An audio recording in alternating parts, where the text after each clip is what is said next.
수학을 포기했다?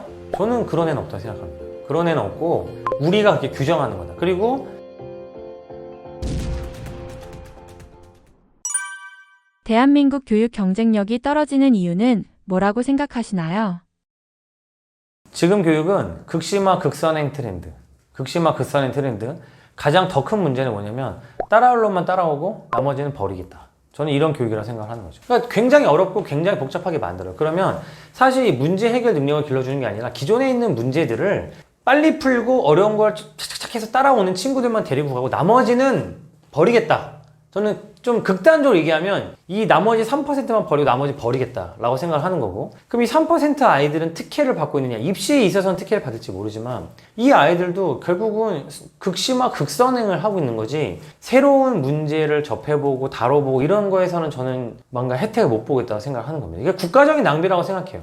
국가적인 낭비고, 이게 우리나라에서는 뭐 일견 유리해 보일지 모르지만 결국은 우리나라가 굉장히 글로벌화 되는 시점에서 경쟁력을 잃어가는 방향일 수 있다. 타고난 아이들을 제외하면 저는 그렇게 생각합니다.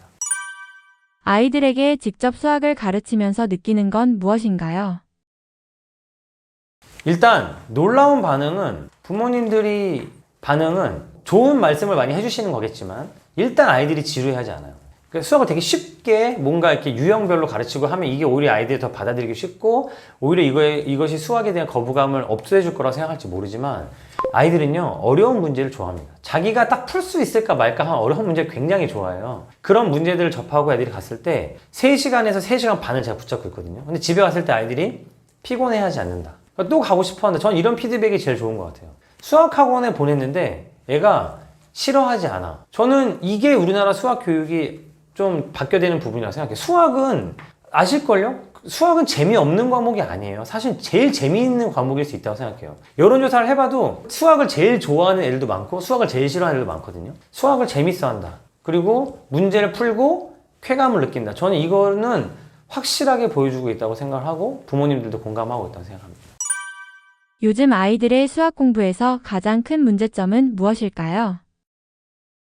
요즘 아이들의 가장 큰, 저는 가장 고쳐주고 싶은 건 수학 교육에 관해서 가장 진짜 이거는 우리나라가 다 같이 공감하고 뜯어 고쳐줘야 된다고 생각하는 문제점이 제 생각에는 2가지가 있어요. 2가지가 뭐냐면 첫 번째, 자기의 실력을 나가고 있는 진도로 평가한다는 거예요. 얘가 수학을 굉장히 잘해요. 굉장히 수학을 잘하거든요. 그런데 자기가 물어보면 수학을 못한대요. 근데 그 이유가 뭘까요? 아마 부모님들은 짐작하셨을 수 있어요. 나는 지금 5학년인데 5학년 걸 공부하고 있거든요. 근데 쟤는 중학교 거를 공부하고 있는 거예요. 그럼 애가 뭐라고 느끼냐면 제가 더 수학을 잘한다고 느낀다는 거예요. 이게 무슨 말도 안 되는 소리냐라고 저는 생각을 하거든요. 근데 실제로 아이들이 그래요. 그래서 아이들이 중학교 1학년인데 중학교 3학년 문제집을 풀고 싶어요. 그래서 2학년 거 풀어라, 1학년 거 풀어라 하는데 3학년 거 갖고 오는 아이들이 있어요. 왜? 그게 멋있어 보이는 거고 학교에서 서열을 정하는 거예요. 자기들끼리. 어떻게? 3학년 문제집 올려놓으면 쟤 3학년 거 하는구나. 이런 세태가 저는 솔직히 말하면 미쳤다. 정신 나갔다 솔직히. 저는 이렇게 생각하고 이거는 진짜 어른들이 뜯어 고쳐줘야 된다라고 생각합니다. 물론 진도를 나가는 게 나쁜 건 아니에요. 하지만 그게 수학 실력을 대변하느냐? 저는 절대 아니라고 생각하고요. 2번째는 뭐냐면 제가 아이들을 잘 혼내지 않는데 약간 정색하는 말이 있어요. 저 이거 어떻게 풀었는지 기억이 안 나요. 수학은 그런 과목이 아니거든요. 근데 아까 제가 계속 다른 얘기하면서 말씀드렸지만 아이들이 수학을 어떻게 인지하기 시작했냐면 원래도 그런 아이들이 있었겠지만 되게 많은 아이들이 저 예전에 이거 풀었었는데 기억이 안 나요. 저 이거 어떻게 풀었는지 기억이 안 나요. 까먹었어요. 수학은 그런 과목이 아니거든요. 수학은 교수님들을 모아놓고 너네들이 한 번도 보지 못한 문제를 만들기 위해서 교수님들을 3달 동안 가둬놓고 수능 문제를 내는 과목이 수학이에요. 근데 아이들의 입에서 저 옛날에 풀었었는데 기억이 안 나네요. 이거는 진짜 우리나라가 수학 교육을 완전히 잘못하고 있는 거라고 생각합니다. 수학은 봤던 문제를 또 푸는 과목이 아니에요. 그리고 봤어도 새롭게 풀려고 노력을 해야 되죠. 근데 아이들 입에서 너무 자연스럽게 이런 말이 나온다는 거, 그리고 내가 여기서 2, 3분 버티면 어차피 답을 알려줄 거라고 기대한다는 거, 저는 이거는 진짜로 뜯어 고쳐줘야 된다. 어른들이 식은땀을 흘려야 되는 문제라고 저는 솔직히 생각합니다. 수학을 포기한다라는 것에 대해서 어떻게 생각하시나요? 저는 이 말에 대해서는 조금 드리고 싶은 말이 있는데, 수학을 포기한다? 저는 수학 포기한 애 본 적이 없어요. 우리가 수학을 포기한다는 말을 쓰는 거지 누가 수학을 포기하겠어요? 여기에 돈 버는 거 포기하신 부모님 있으세요? 나는 돈 버는 거 포기했어. 없으시죠? 그다음에 나는 돈 벌 수만 있으면 다 벌고 싶은 거죠. 아이들은 수학을 잘할 수만 있으면 누구나 잘하고 싶어요. 근데 걔네들을 그렇게 자기 입으로 수포자라고 말을 하게 만드는 거는 우리가 규정을 해주는 거죠. 너는 수포자다. 우리가 규정을 해줘요. 아까 말했던 진도. 아, 너는 진도 못 따라가. 야, 우리나라에는 문제집에 서열이 있어. 유형이 있고, 기본이 있고, 유형이 있고, 심화가 있거든? 야, 너는 기본까지밖에 못 풀 것 같아. 넌 포기야. 약간 이런 인식을 저는 주고 있다고 생각을 해요. 그리고 부모님들도 너무 자연스럽게 써요. 수포자다. 저는 수포자라는 말을 쓰는 그 심정이나 의미는 알지만, 수학을 포기했다? 저는 그런 애는 없다고 생각합니다. 그런 애는 없고, 우리가 그렇게 규정하는 거다. 그리고 어른들이 규정해 줄 때부터 아이들이 그 말을 쓰기 시작해요. 나는 수포자다. 내가 이렇게 많은 반 중에서 난 이 반에 속해 있다. 이렇게 많은 진도 중에 난 요거밖에 못 나간다. 우리가 너무 그렇게 만들고 있는 게 아닌가? 라고 저는 생각하는 거죠. 포기 안 한다, 아이들은.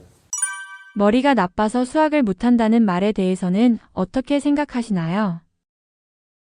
제가 아까 말했던 거에 조금 연속해서 말씀을 드리면 우리가 아이들한테 너는 수포자야 라고 규정을 하는 순간 무슨 일이 벌어지는지를 생각해야 되는데 우리나라는 공부를 잘하는 아이들하고 공부를 못하는 아이들의 수학 공부 방법이 다르다고 생각해요. 그래서 공부를 잘하는 아이들하고 공부를 못하는 아이들의 수학 공부를 딱 갈라서 얘기를 해주는데 그 수학을 좀 잘하는 아이들한테 뭔가 창의적인 문제를 주고 새로운 문제를 주고 더 어려운 문제를 주고 약간 이렇게 가르치려고 하고요.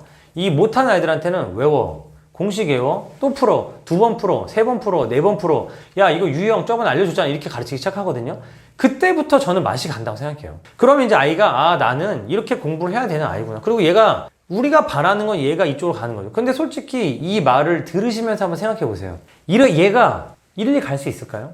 얘가 일리 가려면 얘한테 얘네처럼 생각하는 방법을 알려줘야 돼요. 그런데 얘는, 야, 너네들은 생각하고 열심히 수학의 본질에 맞게 공부해. 야, 너네는 외워. 너네 안 되잖아. 그럼 얘네가 얘를 따라갈 수 있을까? 죽어도 안 되죠. 죽어도 안 됩니다. 그러니까 얘네들을 수포자로 만들고 너네들은 안 되라고 규정하는 건 우리고 아이들이 그거를 받아들인다. 그때부터 얘네들은 이쪽을 넘어갈 수 없어요. 이게 습관이 딱 잡히잖아요. 그럼 절대 이쪽으로 넘어갈 수 없습니다. 그러니까 저는 아이들을 수포자라는 단어를 쓰게 만드는 건 우리다. 넌 수포자라고 우리가 무의식적으로 아이들한테 주입시킨다라고 저는 생각을 하는 거죠.